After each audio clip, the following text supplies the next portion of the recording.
Orbit of Earth, aboard the GNC high ship Valorian. The Galactic Nobility Council didn't usually make house calls.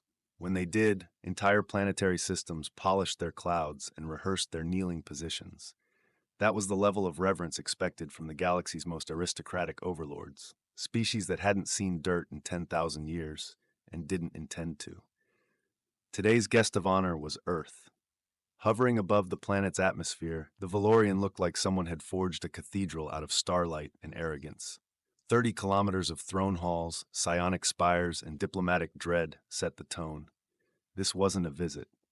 It was a summons, and Earth had sent just one man in response. Commander Michael Moore, age 36, former Special Operations, now Earth's chief envoy to extraterrestrial dignitaries, because apparently that was a thing now. Tall, calm, and fit with that lean muscle readiness that said, "I know how to break your arm, and I'd prefer not to prove it." He stood alone at the center of the council's grand amphitheater. No armor, no helmet, just a slate in one hand, a faint smirk on his face, and boots that creaked beneath him under the burden of full Earth gravity, 1.7 times standard galactic. He wore no assistive tech. The council, by contrast, hovered above their seats like silk-draped phantoms, each sealed in a sterile containment field.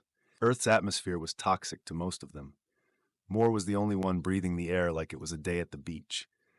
1,000 alien eyes watched with a blend of intrigue and disgust. Some blinked, some twitched, some rotated on stalks. One eye dripped. It was unclear if that was normal. From the highest throne, Praetor Serendax, shimmering, six-eyed Ivalari noble whose voice sounded like polished glass, addressed him with regal flourish. To the Terran representative, Serendax began, "The Galactic Nobility Council extends an invitation of elevation. Your species shall join the contributory fold. In time, you may even achieve noble adjacency." Michael nodded slowly, lips pursed. "Fancy. Just to clarify, is this before or after you neuter our culture, sterilize half our gene pool, and repackage us as decorative military pets?" The chamber rippled with scandalized murmurs. "You misunderstand," the praetor said smoothly. "Your unpredictable nature can be tempered. Humanity's raw potential, refined. You will be cataloged, studied, and selectively integrated. Your best qualities shall be preserved." Michael tapped his slate. "Right. So we get to become part of your galactic zoo, and in return we get a badge and some genetic dilution." One of the noble delegates hissed. Another adjusted their translation slime. "We offer civilization," Serendax snapped, slipping from elegance into irritation. "You come from a planet that poisons most known life forms. Your atmosphere is hostile. Your gravity strains even synthetic tissues, and your fauna," he gestured vaguely. "Frankly, it bites." Michael shrugged. "So do we." He tapped again. A hologram burst into life, filling the chamber. A timeline of council incursions into Terran airspace, each one mysteriously ending in engine failure or abrupt plasma-related disassembly. Footage of black human warships rising from hidden lunar docks. A human recon ship cloaked inside the atmospheric envelope of a council homeworld, watching silently. And finally, a list of ships presumed lost, every single one accounted for in Earth's classified fleet registry. Michael's voice remained casual. "See, we didn't just reverse engineer your tech. We upgraded it, quietly, while smiling at your ambassadors and pretending we didn't notice the scans. We've been preparing for this little invitation for a long time." The chamber erupted. 3 nobles psychically shorted out and had to be rebooted. A Solari noble vomited in 3 dimensions. Michael let it settle. Then added, "Also, your last emissary to Earth tried to calm the savages at a New Jersey shopping mall. He ended up wearing a leash and singing Taylor Swift for TikTok." A low groan echoed from the diplomatic seats. "Earth declines," Michael said simply. He turned to walk away. Serendax stood, trembling in fury. "You dare refuse the council?" Michael paused, glanced over his shoulder. "We're not here to be tamed. We're the apex of a Deathworld. You've evolved in polished domes and palaces. We evolved dodging stampeding megafauna and drinking bacteria smoothies. Your kind breeds comfort. Ours breeds resilience." Another pause, then a grin. "But hey, you're always welcome to visit. Just wear a helmet, and maybe don't land near Australia." He stepped off the dais. No one stopped him. They were too busy panicking. Transmission ended. At Earth High Command, deep beneath the Rockies, General Nia Zhao lowered her coffee mug and blinked at the screen. Think that'll go over well? Michael's voice crackled through the comms. They'll throw a tantrum, then they'll send scouts, then they'll get humbled. You know, Tuesday. If the Valorian was a cathedral, then Serval was a planet-sized throne room. The Galactic Nobility Council's seat of power orbited a dying star, its orbit stabilized by gravitational sculptors and raw ego. The skies above were gold-veined clouds and singing satellites. Beneath them, towers of glass, psychic gardens, trillions in generational wealth. But today, the air inside the Chamber of Verdicts was not ceremonial. It was furious. Praetor Serendax slammed his spiraled scepter down with enough force to ripple gravity for 100 meters. He said no, the praetor roared, voice amplified by his crown's resonance crystal.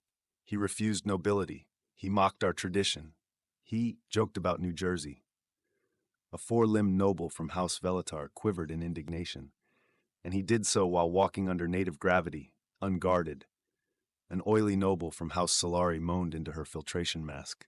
He breathed their air. Do you know what that does to lungs without toxin lacing? I lost a cousin during a diplomatic beach walk.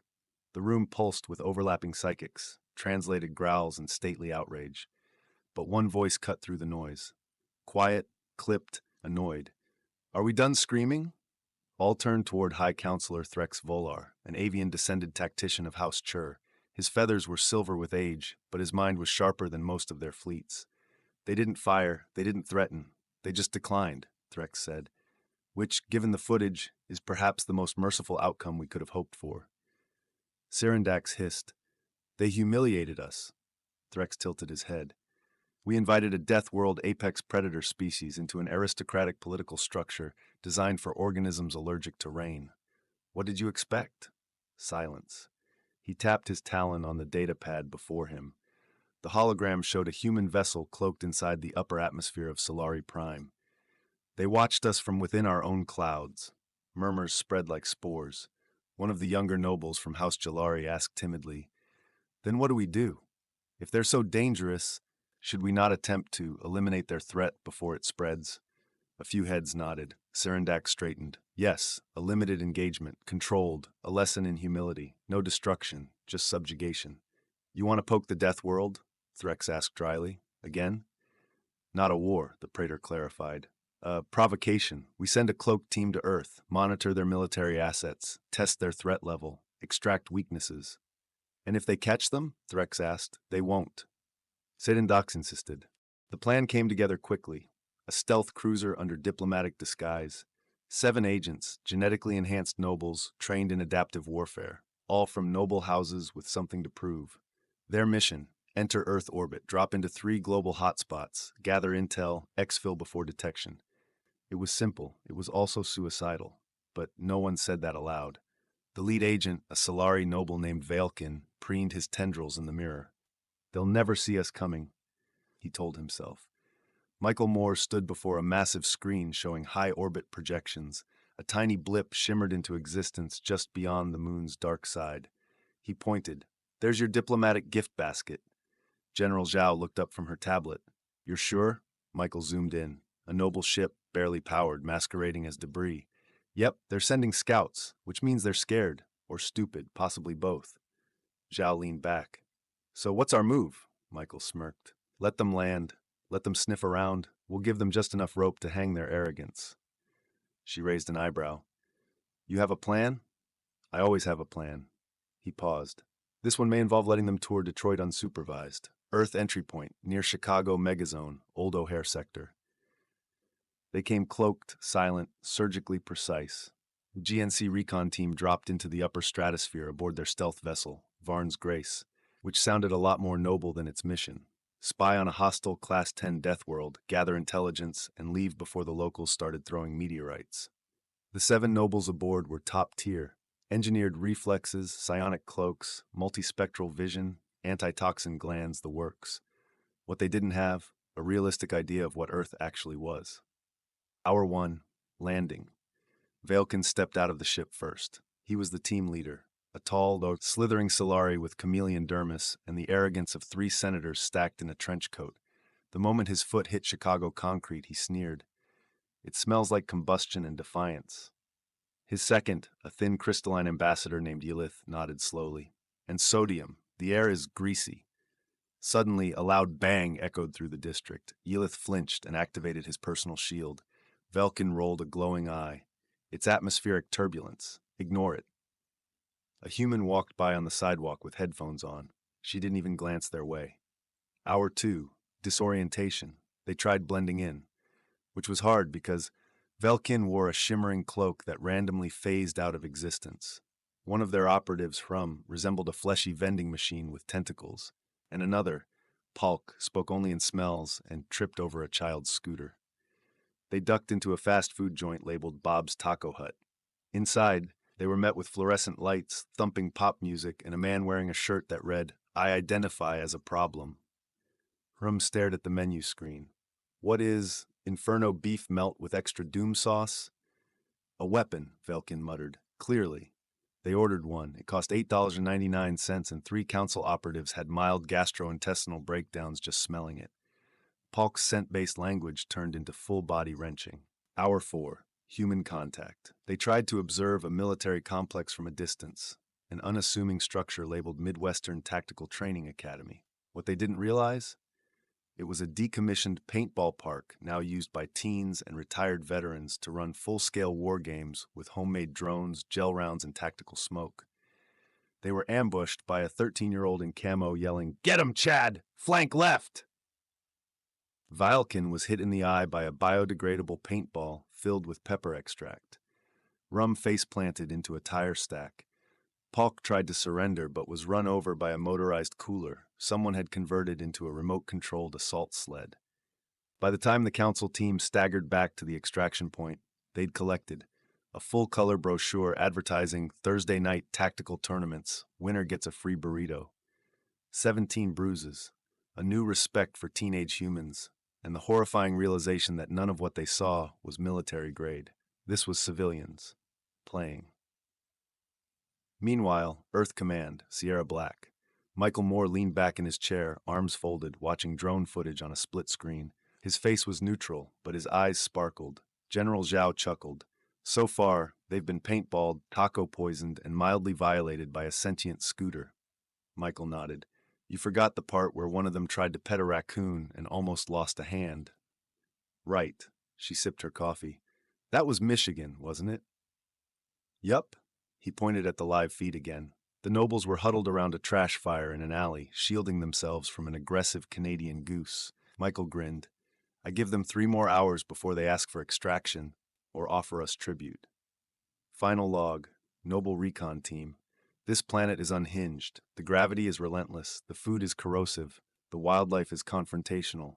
The humans are feral. And the children, gods help us, the children are trained warriors. Requesting immediate extraction and a full psychological debrief. Location, Council Archive Corps, Serval, Noble District Theta Prime. In the hushed vaults beneath the Council's glittering capital, deep beneath towers that scrape starlight, the archivists worked. Ancient, reverent, blind by design, they were bred solely for memory, tasked with preserving the delicate history of nobility, the victories, the genealogies, the sanitized truths. And someone had just accessed a restricted file. Not just any file. The Earth Directive, classified logs, encounter footage, casualty reports, and, most damning, the Valorian transcript, including Michael Moore's now infamous speech. The user, a junior diplomat with a harmless name and a harmless face. Liran Soltari of House Drell. On paper, she was no one. Mid-tier genetics, groomed for protocol work, allergic to artificial atmospheres, but her mind, razor sharp. And her curiosity, fatal.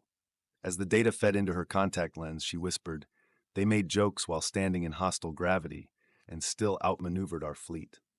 Meanwhile, GNC High Council Tower. Praetor Sarendax was vibrating. His skin shimmered with stress pigments. They humiliated us, sabotaged our scouts with wildlife, and now one of my own envoys requests psychological support because of children. Threx Volar tapped his talon on the floor gently. To be fair, have you met Terran children?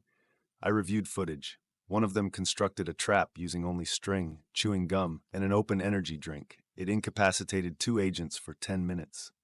The chamber pulsed with stress. We must retaliate, Sarendax snarled. Begin cybernetic dampening. cut trade to sub-contributory worlds aligned with Earth, threatened planetary embargo. A dozen nobles nodded, two objected, one silently logged everything into a personal quantum vault. None noticed that Liran Soltari had entered the room with a serving tray and a bowed head. She wasn't there to serve tea. She was there to listen. Elsewhere, Serval's undercore districts. Hours later, in a shadowed dive tucked between plasma conduits and air recycler vents, Liran met her contact. A cloaked figure already seated, face hidden behind a shifting veil of electromagnetic scatter. The air smelled of coolant and conspiracy. "You got it?" the figure asked. Liran slipped him a vial no longer than a finger, glowing faint green. Everything. Battle simulations, fleet estimates, genetic logs, full psychological profiles of the Council's frontline commanders. The figure tucked it away. "You know what this means?" Liran leaned in. "It means Earth isn't the threat. They're the change. The nobles are terrified, and they should be.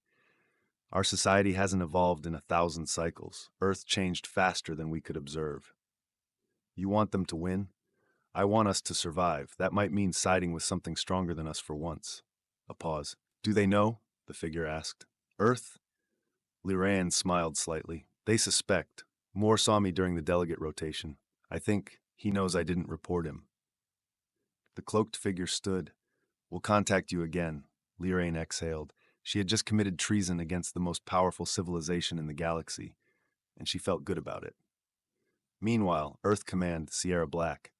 Michael Moore stared at a screen showing a data packet bouncing through 6 encryption layers. "We just got a leak," he said. General Zhao looked up from a cup of ramen. Source, Serval, mid-level council diplomat, female, embedded in the nobility. He smiled faintly. "She sent us everything." Zhao's eyes widened. "Think she's legit?" Michael nodded. "She's more than legit. She wants us to win." Zhao chuckled. "She's smarter than their entire high command already." Michael stood, cracking his knuckles. "Prep the Shadow Fleet. Send them halfway to the rim and hold position. If the Council thinks we're cornered, let's give them a reason to run." Location, lunar orbit, restricted zone Darkline Echo. It began as a ripple. A shift in gravity so subtle it barely registered against the moon's dead soil. Then the ripple unfolded, quietly, impossibly, into 37 separate quantum veil signatures. And behind those veils, Earth's ace in the void, the Hidden Armada, ships forged in silence, hulls laced with self-healing alloys reverse-engineered from alien wreckage, engines wrapped in reality-folding fields, no grand colors, no visible insignias, just shadow, angle, and the soft hum of potential violence. Flagship, ESS Dreadlight. Inside the command bridge of the Dreadlight, Commander Michael Moore stood before a wall of shimmering tactical displays. Each showed a ship under his command, ghosts in the void. The ESS Grendel, a railgun destroyer that could pierce a moon. The ESS Tempest, a carrier with its own internal AI-led fighter fleet. The ESS Nyx, a stealth vessel so dark it absorbed not just light, but active scanning pulses. He turned to Admiral Carmen Vale, second in command of the Shadow Fleet. Short, silver-haired, and infamous for once airlocking a pirate admiral mid-negotiation. Status: all ships accounted for. Weapons hot but dark. Cloaks stable. No leaks. Our listening posts at Alpha Centauri report no detection. Good, Michael said. Let's keep it that way. Meanwhile, Serval, Council High Orbit. The Council's high sensor web watched 1,000 systems. But not Earth. Not really. Not the real Earth. Their scans still registered Earth's known defense grid, primitive compared to Council fleets. 3 orbital guns, a few fast response ships, some planetary shielding. It was a lie. A carefully curated illusion. One the Council had swallowed whole. And now, Michael was ready to start breaking that illusion. Earth Command, Communications Vault, Deep Core Sierra Black. Liran Soltari's encrypted data package had triggered more than a tactical shift. It confirmed something Earth already suspected. They were not alone in their resistance. Buried in the package were contact protocols for dozens of species marked as subnoble or culturally incompatible. These were the Galactic Forgotten, the Vakari, insectoids forced to trade their queens for peace treaties, the Koran, amphibians whose oceans had been terraformed without consent, the Ratal, silicon-based beings deemed non-viable for court society. Earth had been in touch with them for years. Quiet trade, knowledge exchanges, defense planning. Now, it was time to formalize the alliance. The Midnight Summit, Outer Rim, Vagrant System 3. In a derelict star chapel lit by pulsing starlight, 20 representatives of exiled, ignored, or endangered species gathered. Michael Moore entered in plain Terran black. No guards, no speeches, just a data pad, a handshake, and an offer. The Council offers you nobility, he said. We offer you a future. One by one, they nodded. And if we side with you, the Vakari diplomat asked. Michael didn't flinch. We don't want vassals. We want equals. You fight beside us, not under us. The Ratal made a grinding sound that might have been approval. And when the Council learns of this, the Corran leader asked. Michael smiled coldly. They already suspect. That's why we're going to show them the truth. One shattered fleet at a time. ESS Dreadlight, Black Space, Earth Shadow Perimeter. Back aboard the Dreadlight, the final piece moved into place. Allies confirmed, Admiral Vale reported. The Ratal are sending 2 fracture cruisers. The Vakari are mobilizing their swarm. Corran subnautics entering cloaked positions in deep orbit. Council won't see it coming. Michael looked out into the void. Good. Let's keep it that way. Then he whispered, not to anyone but the stars themselves. You wanted a kneeling species. You got a standing army. Location, Galactic Council Core, Assembly Spire, Serval. Praetor Sarandax stood at the apex of the galaxy's oldest power structure, arms raised, eyes flaring with psionic energy. Before him, thousands of nobles and envoys shimmered in suspended thrones. Humanity is a contagion, he boomed. Their defiance spreads. Their primitive alliances grow in the dark. We must strike now, before their shadow poisons our light. The assembly pulsed with outrage. The lower houses were hesitant, but the noble elite roared approval. They weren't just afraid anymore, they were offended. Operation Tether was authorized in under an hour. A full council fleet, 100 ships, 5 noble dreadnoughts, and 2 planetary seegers was to descend upon Earth. Not to conquer, to make an example. Earth Command, Sierra Black, Strategic Ops. Michael Moore stood before a holomap lit in red and gold. They're sending the hammer, Admiral Zhao said. Full burn from Serval. ETA 6 hours. No official declaration, just peacekeeping action. Michael cracked his knuckles. Showtime. He turned to the ops team. Begin Operation Mirrorcloak. Activate Dreadlight Protocol, and release the broadcast. Galactic Broadcast Network. Emergency override. Broadcast origin, Earth transmission. Time, immediate reach, entire Galactic Council sector. The holographic face of Michael Moore appeared mid-speech in every council hall, noble chamber, and market plaza. His voice was calm, not angry, worse, prepared. To the nobility of the council, you've misjudged us. You thought Earth was isolated, disorganized, backwater. You thought our gravity made us slow, our atmosphere made us fragile, our chaos made us weak. But we were forged on a death world. We don't break under pressure, we weaponize it. You brought your fleets, you're proud of them. He paused. Let me show you ours. Outer Earth orbit, the unveiling. The Dreadlight dropped cloak first, massive, angular, silent. Then came the rest. The entire Hidden Armada decloaked at once. Hundreds of warships, dark and bristling with weaponry. Allied fleets sliding out of null space beside them. Vakari swarm cruisers buzzing with shimmering exoships. Ratal fracture beams warping local gravity like ripples in a pond. Corran subnautic vessels rising from Earth's oceans like krakens with engines. Council sensors blinked red. Their primitive target had just become the most coordinated military force in this quadrant of the galaxy. Engagement point, high orbit. The Council fleet arrived, arrogant, glorious, gleaming gold hulls and ancestral banners. They moved in formation, and then they hesitated. Because Earth wasn't beneath them, it was around them. Council ships found themselves surrounded, flanked, shadowed, and target-locked before they could raise shields. Michael's voice echoed across open channels. Your first mistake was thinking we'd kneel. Your second was showing up. Fire. Battle of Serdon. First hour report. The initial volley from Earth's fleet was surgical. 3 dreadnoughts lost before they even activated shields. EM-piercing pulse rounds disabled command ships. Allied fracture cannons tore holes in noble flagships. 1 Council Seeger imploded under its own shielding field, overloaded by gravitational inversion. Council formations broke in under 15 minutes. Some tried to run, some tried to surrender, some tried to beg. Earth didn't finish them all. Just enough to make a point. The rest were allowed to limp home. Back on Serval, Council Assembly Hall, the nobles watched the live feed collapse into static. Explosions, screams. a final image of Earth's flag rising above orbit, flanked by a dozen alien banners. Praetor Sarendax collapsed in his throne, whispering, "They were never meant to win."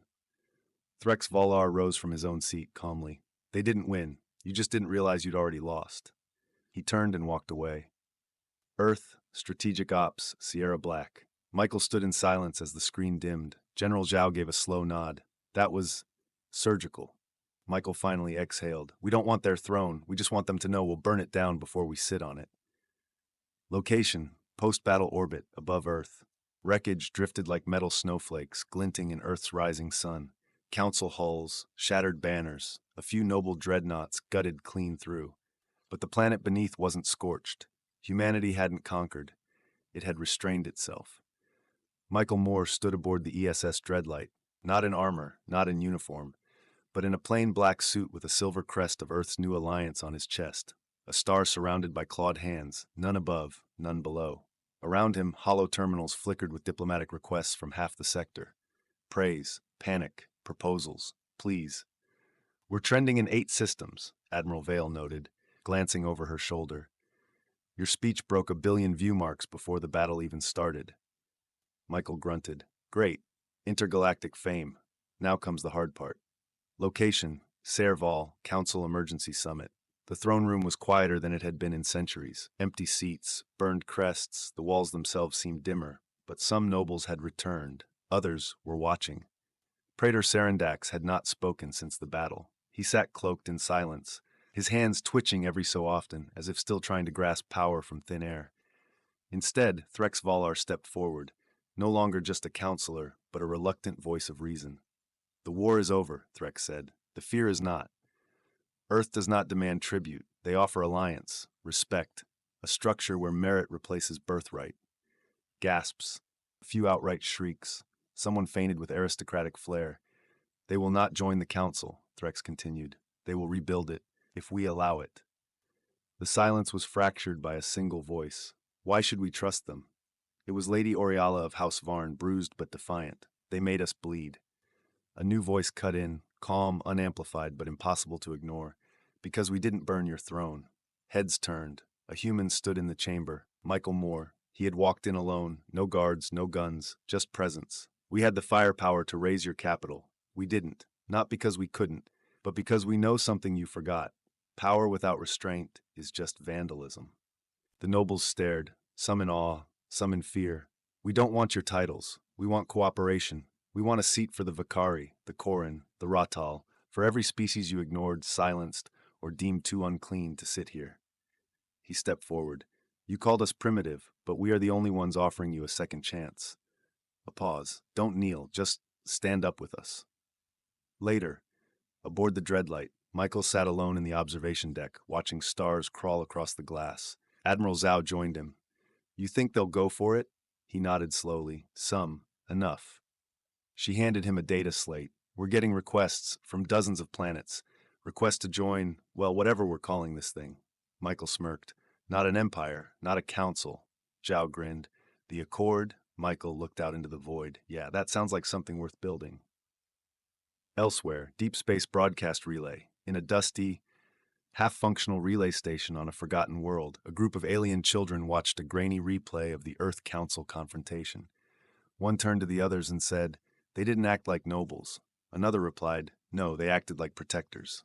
A pause. Then, "I want to go to Earth someday." 50 years later, Planet Aurelian, Accord Archive Hall. The galaxy had changed. The Council no longer ruled. The Accord guided. A unified body, not perfect, not peaceful, but real. Equal. A galactic confederation of species, born not from conquest, but from the moment Earth refused to kneel. And in the center of the sprawling archive hall, beneath banners of hundreds of species, stood a statue. Not gilded, not monstrous, just human. Michael Moore, cast in dark bronze, standing in a long coat, hands at his sides, eyes looking forward. Not toward domination, but vigilance. Location, Earth, Old Sierra Black, now Accord Command HQ. What was once a bunker carved beneath paranoia was now the beating heart of interstellar diplomacy. Admiral Zhao, retired but far from idle, walked the halls slowly, her granddaughter in tow. "You were here when it happened?" the girl asked, eyes wide. Zhao smiled. "Every minute. from the first insult to the last transmission. Was it scary? Yes, but it was scarier to think we might live in a galaxy where the strong ate the silent. They stopped by a window. Outside, a vast orbital ring pulsed with construction drones, Accord fleet yards, building ships for everyone, not just Earth. Did Granddad really say no to the whole council? Zhao laughed softly. He didn't just say no. He said, come try it. Then he let them taste their arrogance. The girl nodded, thoughtful. I want to be like him. Then don't just fight, Zhao said. Build. That's what made him dangerous. Location, Serval, throne room, now Accord chamber. The old throne room still stood, but the thrones were gone, replaced by a circle of equal seats, no elevated platforms, no grandeur, just voices, shared, equal.